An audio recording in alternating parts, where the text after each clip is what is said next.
ஆன்மீக அன்பர்கள் அனைவருக்கும் வணக்கம். இன்னைக்கு நம்ம பார்க்க போறது ஆண்டாள் அருளிய திருப்பாவையின் 27வது பாசுரமும் அதன் பொருளும் மற்றும் விளக்கமும்.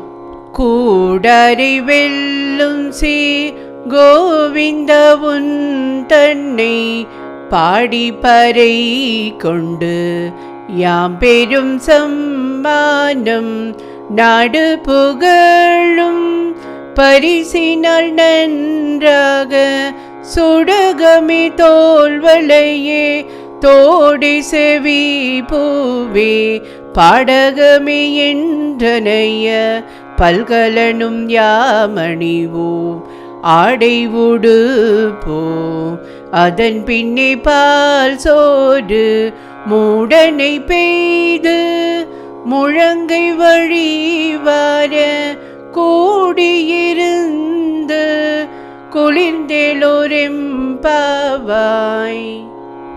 எதிரிகளை வெற்றி கொள்ளும் சிறப்பு மிக்க கோவிந்தனே, உன்னை நாங்கள் பாடி அருள் பெற வந்தோம். அருள் செல்வத்துடன் இவ்வுலக வாழ்விற்கான பொருள் செல்வமும் தருவாயாக. அது இருந்தால்தானே நாடு புகழ்கிறது.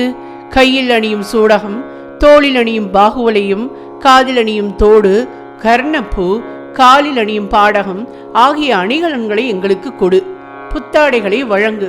பின்னர் விரதத்தை நிறைவு செய்யும் வகையில் கூட்டமாக உன்னுடன் அமர்ந்து கையில் நெய் வழிய பால் சோறு உண்கிறோம் என்கிறார்கள். இதன் விளக்கம் என்னவென்றால், கூடாரை வெல்லும் என்ற சொற்றொடரில் இருந்துதான் கூடாரவல்லி என்ற வார்த்தை பிறந்தது. இப்போது பெருமாள் கோயில்களிலும் வைணவர்களின் வீடுகளிலும் கூடாரவல்லி விழா கொண்டாடப்படுகிறது. இன்று அக்கார வடிசல் எனப்படும் உணவு பிரசித்தம். சாப்பாட்டின் மீது நெய் மிதக்கும்.